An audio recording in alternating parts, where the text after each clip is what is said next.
Good morning, everyone. Good morning. Good morning. I'm Kathy Eli, the mayor of the city of Wauwatosa, and as Gail reminds me once a year, I am the only female mayor in a larger city in Wisconsin. I'm just doing the job, so I don't even think about things like that. But I do notice that I'm usually one of the few or only woman in the room, whether it's in our local politics or the various boards that I sit on because of my role as mayor. I hope that will be changing. I think that will be changing, and research and information like you're going to hear about this morning is very, very important for all of us to be thinking more about, consciously, about who we can identify in our community that should be running for office in general, but especially encouraging women. I know I've been asked to run for office as an alder for at least 25 years, from the time I was a young mom and active in the community. And I was always, whatever organization I went into, whether it was PTA or volunteering for public television, I always ended up in a leadership role, and I really didn't understand why. And in reflecting, I think it's because I'm an introvert. And the role models I saw of women in leaders years ago, when I was a young adult, were the bolder women who were striking out and strong individuals. And that wasn't me. I'm a quieter person. I've come to understand there's value in that. It took a long time to gain that confidence and insight. So I think we need to, when we're looking for people in the community, not just go for the most outspoken or the loudest, but the people that are thoughtful in what they do. And had I had this information 25 years ago about I was reading this last night, the top qualifications, being informed on local policy, knowing many people in the community, attending government meetings, having public speaking and experience, running organizations, businesses, or foundations. I'd been doing that the whole time, but I didn't realize the value in that. So this is very, very helpful information. So I'd like to introduce our speakers today. We have 3 speakers that are going to share this information and insight and answer questions and lead a discussion. We have Jenny Erickson, Sauk County, UW Extension Community Development Educator. We have Dan Hill, UWM Extension Local Government Specialist, and Victoria Solomon, Community Resource Development Educator from the UWM Extension in Greene County. So thank you for doing this, and this is great work. And the other thing I'm observing is when we started this, Gail, 3 years ago, the very first breakfast, we had about 10 women in the room. That was it.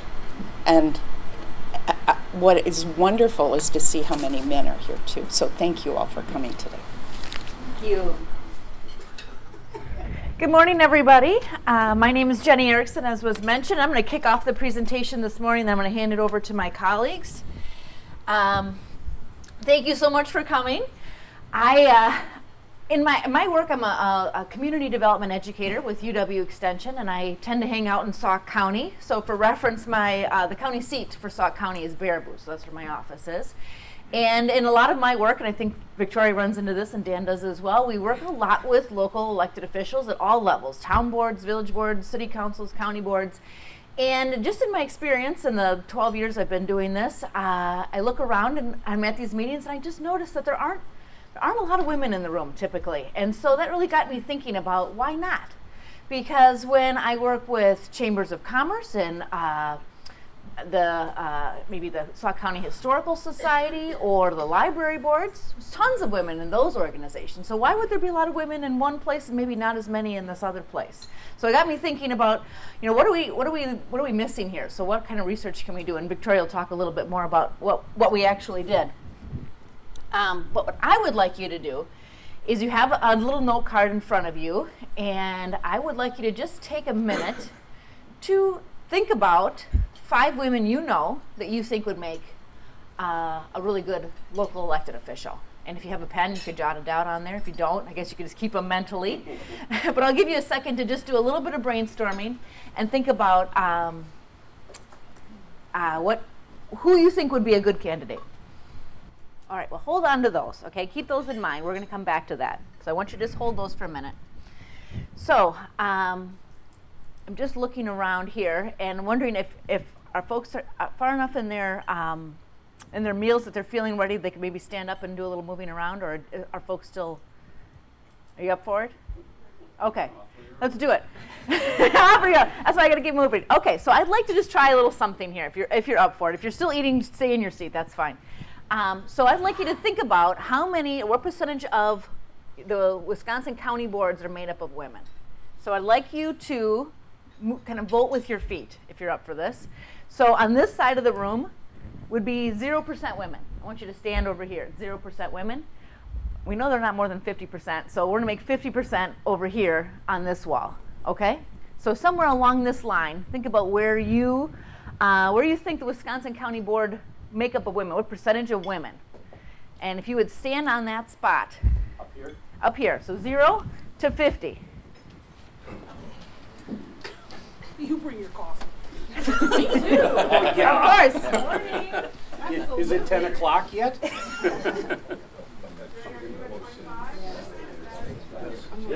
Yeah, about 25. Somewhere in there.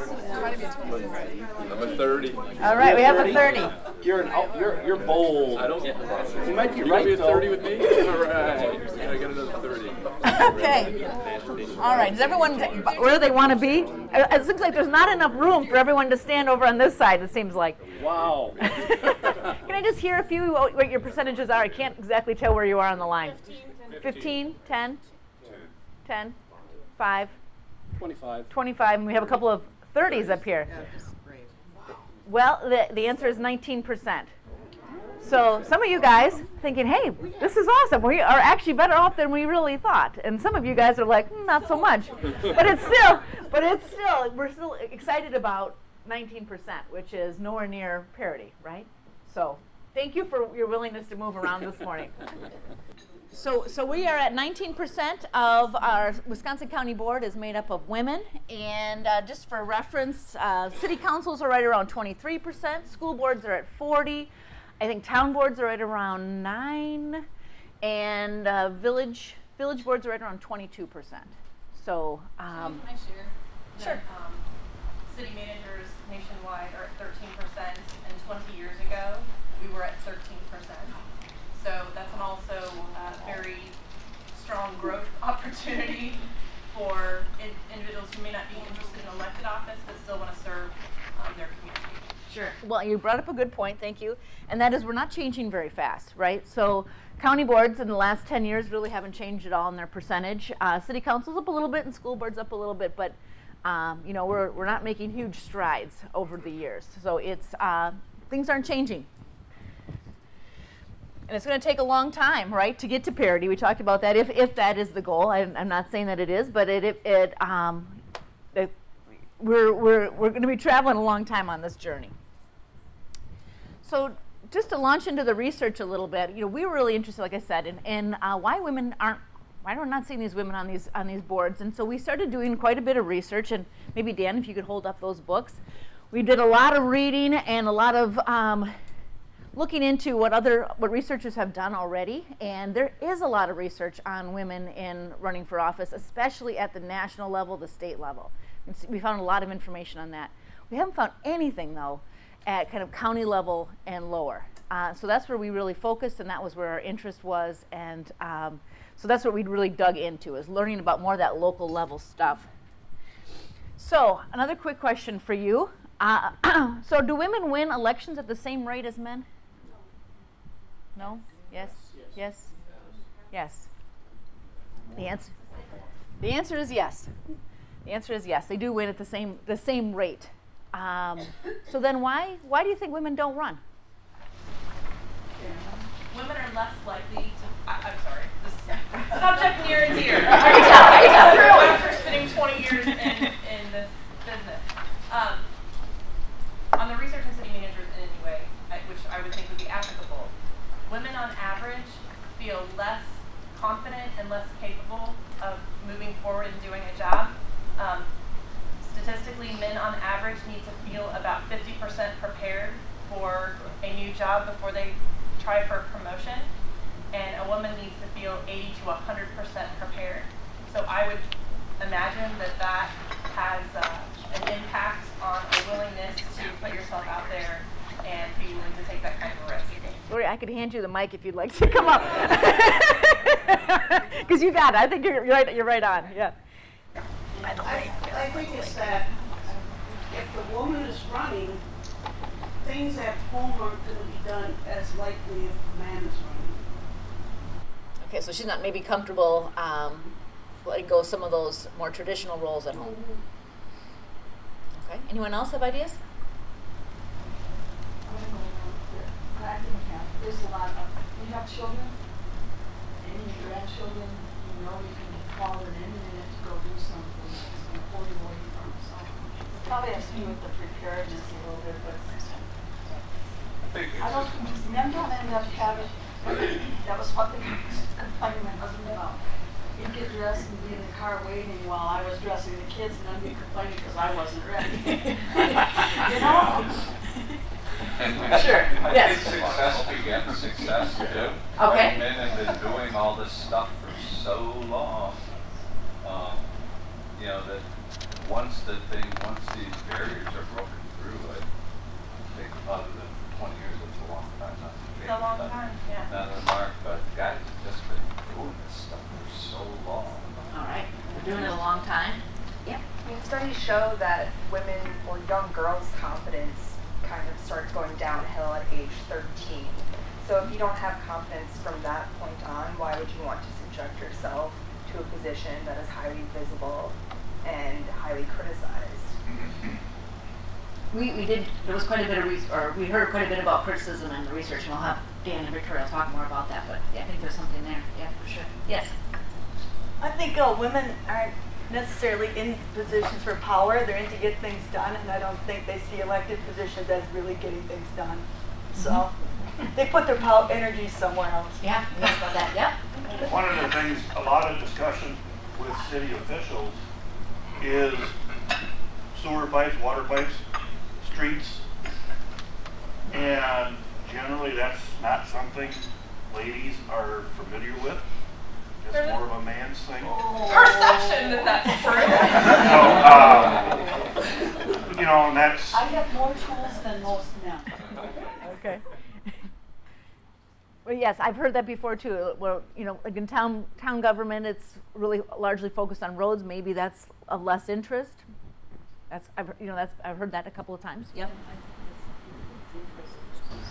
Yep. When I was appointed to council in 1987, I was the first woman on council, and I told this story 3 years ago. But one of the councilmen who heard that I was going to be appointed said, all she'll want to do is come in and change the drapes in the council room. I didn't, but... You should have changed the drapes. So there was that perception, you know, Sure. years ago. That Sure. Any other ideas that you wanted to share today? Yes. I think there's just many qualified. I think sometimes it's simple as they haven't been asked. Okay. Yes. They've not been asked? Yeah. You have that? I think sometimes, for me, I was always waiting for the perfect time. Okay. And there's never going to be a perfect time for women in their careers or raising children, you know, because you're either, maybe you're raising children, or you're taking care of parents, or you're, you know, taking classes. So there's never going to be a perfect time. So you just have to have the confidence. You have to just go for it anyway. All right. All good ideas, all good thoughts. Anyone else wanted to share anything before I hand it over? I'm going to hand it over to Victoria. She's going to talk a little bit about our surveys and the research that we did. Okay, so to look into this, we ended up sending out 2 surveys. We looked at the county level because, as Jenny was talking about with the research that has been done, not that much has been done at that county level, more on the local level. So we were able to partner with the Wisconsin Counties Association. They were really great to work with, and sent out about 1,600 different surveys to the elected officials that held county board offices last summer. So the people who were in the county board last summer. We had a pretty good response rate. And just so you have a sense of the general demographics of our respondents, about a quarter of the people who responded were women, and about 75% were men. And the median age was about 66 years. So when we were sending this survey out, we were asking them a number of different questions. We asked them to think back to when they had initially run for office, and at that time, what did they see as the biggest barriers to running?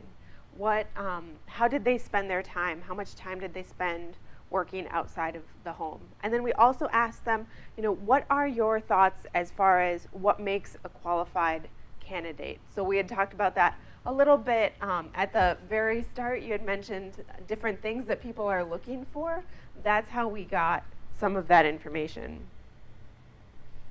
So for our second survey, we wanted to identify potential candidates. And that's a much more difficult pool to identify.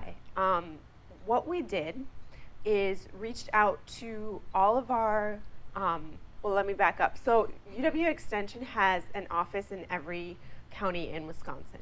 So we were able to reach out to our colleagues and ask each county office to identify 5 men and 5 women that, in their opinion, would be good elected officials and, to the best of their knowledge, had not run for office before. We didn't define what a good elected official is. We didn't define that at any point. So we got contacts that way. We also asked them, can you please identify 5 leaders that are well connected in your community? And the reason we did that is because we knew we wanted to get contacts for people who aren't just in the extension network.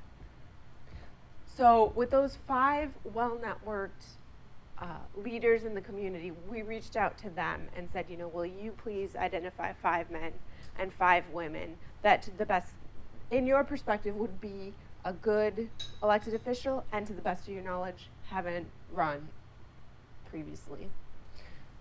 So this map shows where we have contacts. So you can see that it was across Wisconsin. We had rural and urban communities represented. 38 counties we had surveys go out to, and we had a pretty good response rate, so over 50%. So just so you have a sense of the average demographics for this response group, about 2/3 were women and about 1/3 were men, and the median age was 47, so it was much lower than the median age for the previous group. So we were asking them now about how much time do you spend working outside of the home? How do you spend your time? What do you see as the biggest barriers to running for office? What do you think makes a qualified candidate? So we had just been talking about what might some of the barriers be. And in this conversation, we were identifying time, maybe obligations at home, with family, concern about criticism. Are there other barriers that you think may have come up? Or that pretty much captures it? Okay, well, Dan's gonna go into what we actually found out and what we were hearing. So what we want to do now is just kind of tell you a little bit about what we found out. But before I do that, I got to give you a couple of warnings here. And one of the warnings is that we are community development educators. We're practitioners of community development and education. We're not sort of researchers from UW-Madison that do this on a regular basis, right? So I want to say a little bit about research and what we found out about research. Not too much, but I think I need to say this to give you this warning. And that is when you do research, the ideal is to sort of keep the researchers separate from what's out there, right? But that's impossible. So because we are influenced by our past, by what we're reading as we dug into this. So I'm going to do my best to keep myself out of what our findings were, but every once in a while you'll hear me creep in, okay? So I just want to make sure you know that some of this is going to be an interpretation of the information we got, okay? And what we're hoping you will do is also that you will interpret this information so that you can use it as you go back into your communities, okay? So we just want to make sure you're clear on that. And again, keep in mind that when we present this, we're going to be talking about elected officials, we're going to be talking about potential officials, we're going to be talking about men, we're going to be talking about women. But as we all know, there's lots of differences between, if you line up all the men or all the women, there's going to be lots of differences among all of them, okay? So this is very broad brush strokes we're talking about, right? So it's not good. So you have 5 people in mind, right? You have 5 people in mind that you wrote down on those cards. They're going to be very different than the 5 people that I wrote down on my card. And so you want to be thinking about this. Where we're going here is how are you going to approach, how you might approach those 5 people armed with the information that you're going to hear from us, the rest of the information you're going to hear from us today. So as Victoria said, we sent out these surveys, and so we have sort of 2 sets of data. One that went out to actual elected officials, one that went out to potential officials. So what I want you, so we're going to compare first is, forget about men and women now. This is potentials and the electeds, okay? So what you're seeing here in each of these pairs of statistics here, the potentials are in blue and the current supervisors are in green. And these are a list of barriers. And they're listed in order from the biggest barrier that was identified by the potential officials, and then we compared that to what the actual electeds had said. So the biggest barriers for the potential, remember this is men and women, is the first one they said, I don't want to go out and ask for campaign funds. That was a big issue for these potentials. The next 3 all have to do with time. Time away from family, time away from work, time away from other responsibilities. No surprises there, right? Because I think most people, when we ask them, what's the biggest barrier to running for office, most people say time, right? Lacking an interest in meeting donors door to door, the negative political atmosphere, concern about the impact on finances are next in order. Their family, their spouses, their partners being subject to criticism from constituents, so the impact it's going to have on the family. Their own a fear of reprisals for themselves. And the last one is just there's no support for my candidacy, okay? So that's in order, but the thing to look at here is sort of the magnitude of differences, right? Now, keep in mind, we were asking the people who are elected to reflect back on when they first ran for office. So that's going to be subject to memory. It's going to be subject to the analogy that my wife used was, you know, if women could really remember the pain they went through in childbirth, they'd all be single. You'd all have everybody'd only have one child in their family, right? So there's a loss of memory of how things went.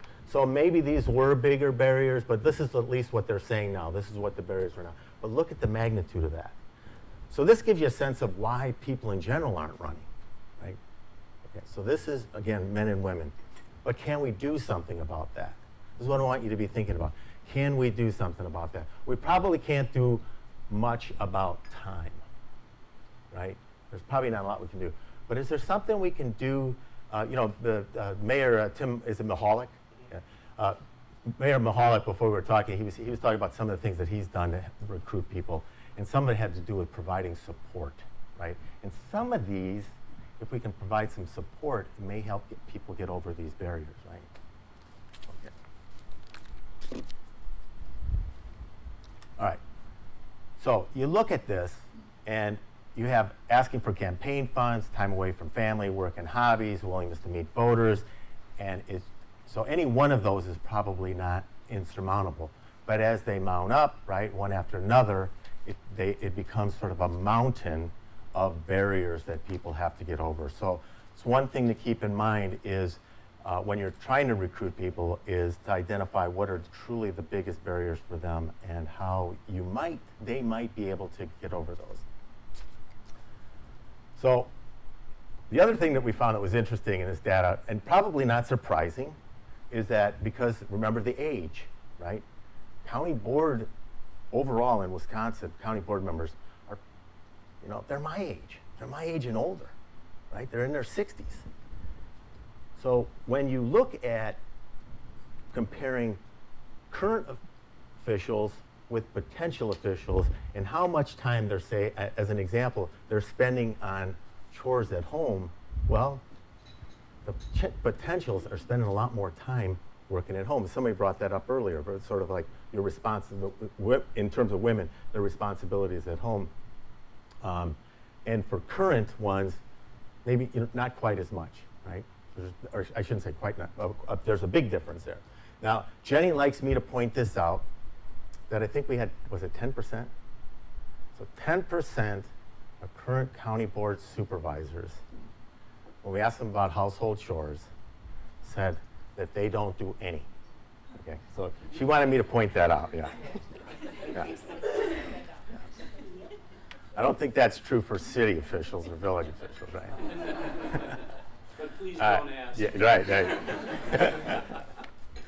And then, so then you look at working outside the home, and this isn't surprising. Again, given the nature of who's on these county boards, and that's who we're asking, is potentials are working outside the home a lot more, right? Because a lot of the county board supervisors are retired. But here's one thing I want you to keep in mind, that when we talk about time, and we're talking about men and women, well, you could say, well, women spend more time at home with, taking care of the kids and household chores. There's tons of research on that. Women are still doing a lot more in the household than men. Women are working outside the home. But this is sort of the part that we're trying to get at, is we see women doing all this other volunteer work in the community. And so we were trying to figure out is, if they're doing all this other volunteer work in the community, why aren't they running for public office? So this is what we're trying to keep digging into. Okay, so here's what we found out. And now this is the differences between women and men. The way to interpret this, and don't worry about, if you want to dig into the research more, you'll have an opportunity to do that. Don't worry so much about what these are, because that's not, it's like, well, you can't even see that on there. Don't worry about that. What this is showing you, though, is that basically we subtracted, okay, so the percentage of women, so we have this percentage of women, and from that number we subtracted the percentage of men. So anything that is above the 0 line, right, means that more women said this was a barrier than men. Everybody with me on that? You see how we're interpreting this? So we can go through 30 barriers, and we get down to this end, and there are 5 barriers that men said were bigger than women. So 25 of the 30 barriers women indicated were more important than men did. Or we had more women say that they were barriers than men. So again, now I'm going to throw some interpretation here. Okay, so everybody be careful, because you all might interpret this differently. The way I interpret this is, yeah, they are barriers for men. But again, it's this sort of this death by 1,000 cuts. For women, there's lots more things that seem to get in their way than there are for men. And is there something that we might be able to do about that? So again, that's where we're going with this. These were the ones that we found were the biggest differences. And a couple of people in the room talked about confidence. And I don't want to frame this as sort of a blame the victim kind of thing here, but this confidence thing seems to be an important one that's preventing women from running for office, or just sort of framing it as confidence. But I think there's something we can do about this, right? I think we can talk to women about these things to build up their confidence, because the mayor talked about, well, what we find from the research is that we have all of these qualities, right? And I had all these qualities all along, but I didn't have the confidence to run, right? So if we can talk to women and say, well, this is what we really needs to be in place for you to make a successful run for office, I think you will find that a lot of women will say, yeah, I think, yeah, maybe I can do that. So just sort of keep that in mind. Yes? Yeah. I heard about a study, and I don't recall the age of the children, but they were young children, separated boys and girls, and they were given puzzles that didn't have all the pieces. And they were working the puzzle together. And the group of boys very quickly determined that there was something wrong with the puzzle. The group of girls thought something was wrong with them, that they somehow just couldn't find the pieces. And I don't know why that is, and there's, I'm sure, a lot of research into why women at very young ages begin to take on this sense that there must be something that they did wrong. It's on them. Right, yeah. versus something external. But that has to have an impact on that risk-taking and that confidence as people grow. Yeah. So I think that's a really good point. And I'm kind of, so one of the things that was impressive when Jenny and Victoria were asking a question, there's a lot of good collective knowledge here, right, about what's kind of going on out there. And I think the mayor said that one of the things he did when we sat down, he said, I've already recruited 3 people to run for the council. I hope I'm not giving something away here. But what more, I mean, there's lots of things you could do more, but I think an important way of building confidence is have the mayor come to you and say, I think you would be good on the council, right? That's a good thing in and of itself. So we'll get to this, but I want to say an important part of recruiting anybody, an important part of it for women is asking them. Okay, right. So we'll get to that. So concerns about criticism, this hesitancy to run against an incumbent. It's a big difference between men and women. A lot of people don't like to run against incumbents, but women in particular don't like to run against. The fear of failure or losing the election, concerns about making decisions in public. Somebody else talked about that, this very public, somebody in this part of the room talked about making decisions in public and perhaps being criticized for that. Negative gender bias was another one. I mean, that one is sort of like, it was a significant difference, but that's almost like, well, yeah, men aren't really too concerned about gender bias. We would expect that. And then the uncertainty about doing a good job. And then here's sort of the way the numbers lined up. We have with the female in this purple color and men in the darker color here. It's quite big gaps in the difference, the numbers of folks who, or percentages of folks who indicated these as barriers. Okay. So any questions on any of that? This one just quickly, just very quick again. These are what we thought of as abilities, experiences, and whether they are important to have those. And we also asked them whether they had those abilities or experiences. This is between. Now I'm switching here. Now I'm going back to comparing supervisors and those who have not been elected. So the potential ones. There wasn't a lot of difference there. There was a lot of agreement about sort of what abilities and experiences would make for a good elected official. So, but when we go back, so there's agreement on what it takes between potentials and electeds. We didn't see any differences between men and women about what it takes, right? But then when we ask whether you're qualified or not, again, we get more men saying they're qualified. It's not a huge difference, but more men saying they're qualified than women. Kind of goes back to that, I think the mayor quoted that research where maybe a little bit different, but if they did some research where they asked men whether they thought they were qualified for a particular job or not. And the way men do this assessment is they'll look at the 10 qualifications and they'll look and they'll go, got that one, not that one, not that one, not that one, got that one, not that one, not that one, got that one. So they've got 5 of the 10. I'm gonna apply for the job. A woman looks at that same list and they go, got that one, got that one, got that one, got that one. Don't have that one, I guess I'm not going to apply because they're not qualified. Right? So, okay. So, how do you encourage women to run? What are some thoughts now? We're going to explore this a little bit. So, how would you encourage women to run based on what you heard now or your previous knowledge? One thing, and this I haven't learned, but I'm learning, and this helps. This is that recruited candidates. Guys seem to be, I'll go up to a guy, think you're a good candidate, and it's one meeting, and either yes or no, and all right, got that done. As I've recruited women, it's multiple meetings, and the security, I guess I did not appreciate that insecurity, reassurance that they are qualified, and it's 3, 4 meetings. So patience in the recruitment. And what I've learned, and I'm learning now why maybe it is.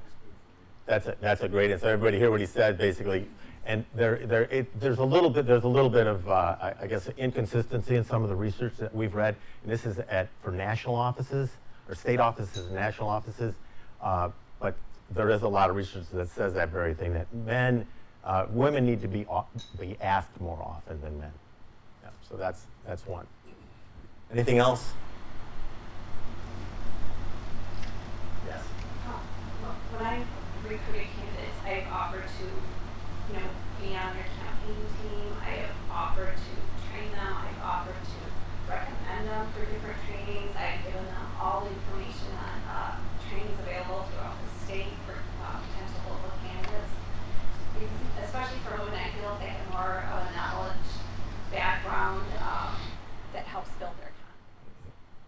Yeah, so that's a really good point. So this notion that you're going to provide some support, right? You're going to provide support. And that's another thing that showed up in the literature that we read is the importance of providing support.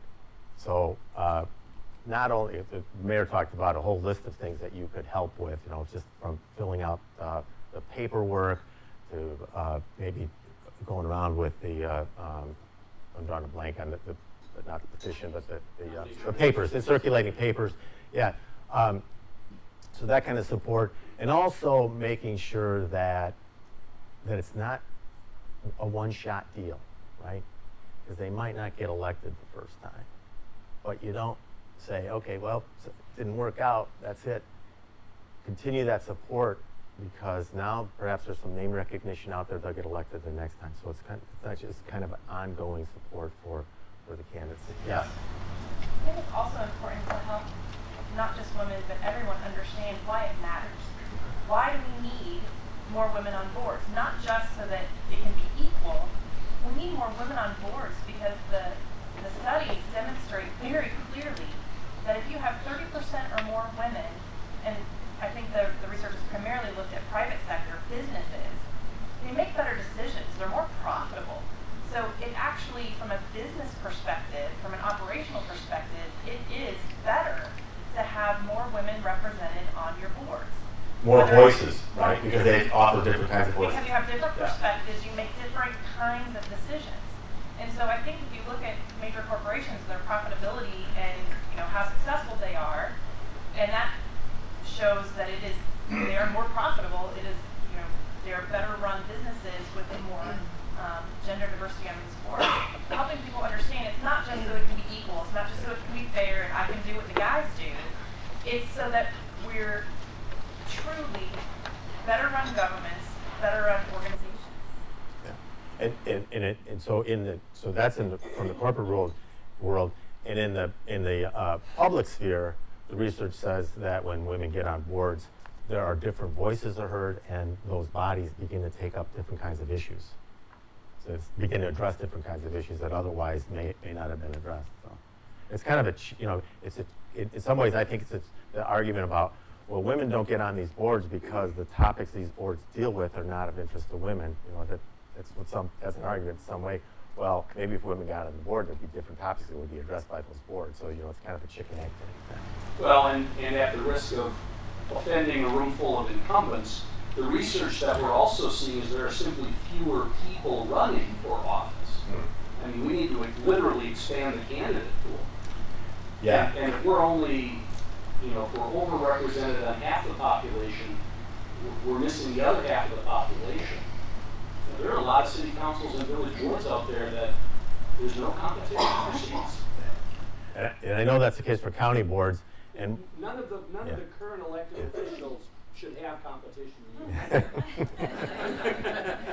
Did you want to speak right into the mic on that one, Jerry? Yeah. Okay. Yeah.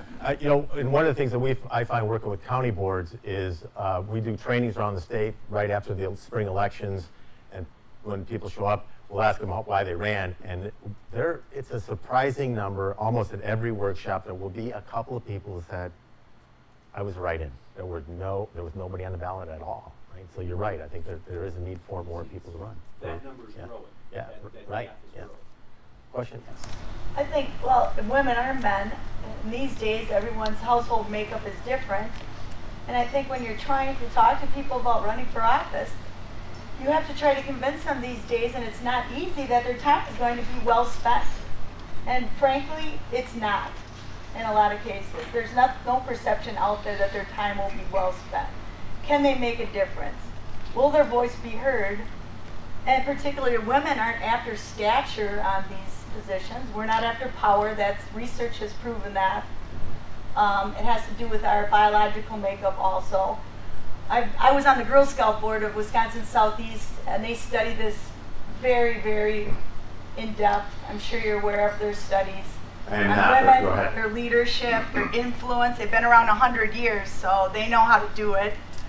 And they talk about women just saying, "Is this worth my time?" You know, we make those decisions. I've had women get off boards, very stature type boards, because they're like, "I don't think my voice is being heard. I'm not making a difference anymore. I will step down as vice president of this board. I don't need this stature on my resume. My job really doesn't say I have to do these things because jobs aren't requiring those anymore." And they get down. They get down from that position. So convincing someone they can actually make a difference is one of the hardest jobs you have. You can give them some money, you can give them support, but people want their time to be well spent. You know, we have leisure activities, we have family activities, and so. You know, I think you put too much emphasis on the qualifications as to what you need to know. I think in order to run for public office, you need three things. You need common sense, you need the ability to work with people, and you need some thick skin. And I think if you have those three qualities, you can run for public office. When I started this in public office 16 years ago, I didn't know anything about politics. And it's a learning curve for everyone, whether it's a man or a woman. We all have that ability to learn. But like I said, those are the three qualities that I think you need to focus on. And you don't need a whole list of degrees and whatnot to be in these positions. It's not easy, don't get me wrong, but I mean, you know, you learn as you go along. Yeah, and I think that's a good point. And we all probably, so you have sort of this criteria of what it takes to be a good official, right? And that's one of the reasons why we didn't try to define for people what it would take when we said, here, please recruit for us some people that we can contact who would be potential official. And we all probably have a different set of criteria. And I think what's important is when you go to approach people, you know, that you think have, you know, thick skin, that have good common sense, and I don't remember what the third one was, that have those, yeah, they can work with people well, right? So as you identify those folks, maybe keep in mind some of these other underlying issues that might prevent them from, these folks that have these qualifications, from running anyway. Yeah. I think as mayors, we have the opportunity to formulate a nurture campaign because of the appointments that we make, boards, commissions, committees. That's a very important thing where if you put women in that position, they can see that they can make a difference, that their voice is heard, that you've taken the time to actually get them. Now you can start, you know, you're doing pretty well in this particular position. Why wouldn't you consider running for elected office? You see, we don't fight, it's, you know, everything's fine. We could use your voice, your lens. We need to be able to look at things through different lenses. And that's one of the things I think that having more women would actually help. And by getting them out of their comfort zone and into more of a public space, they can see that they can operate very well in that space, and it'll give them confidence to consider running. Yeah, I think that's a very good point. Thank you. just one other point I want to make, I'll come back to your question, is this, in the research they talk about sort of 2 levels of this decision. That there's the first level is, and it's almost, it doesn't sound intuitive at first. You just kind of go, well, that's obvious. When you think about, after you think about it, it's not so obvious, is that, first of all, it doesn't matter what the candidate, any candidate, they have to consider running first. They have to think about the idea of running, right? And that's a big step in and of itself. And that's where the asking is important. Because there are some folks who grew up in a family where perhaps a parent or an uncle or an aunt or somebody else was on an elected body. So it's sort of something they heard about, talking about. And so they kind of grow up considering, right? They haven't made a decision, but they're considering. There's other people that they've never considered it. And I'm guessing that if you have these people, you've got 5 people on your cards, right? Some of you do anyway. You go to talk to them, I'm guessing at least one of those 5, if not more, are going to say, wow, I never considered that, right? So that's the first step, is getting them to even consider the idea of being on the body, what it might take. And then you've got to get them to make the decision to actually do it. Okay, so kind of think about that as you go about your recruitment efforts. Yeah, and go ahead, sir.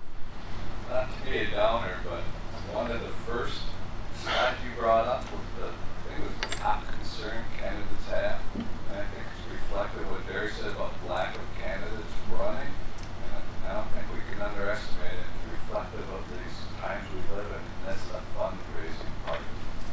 And the money. Maybe not so much at some of the smaller races, but money in politics is real. And I speak from, I just recently got engaged for the first time where I supported a Latino female candidate that I just thought was a slam dunk.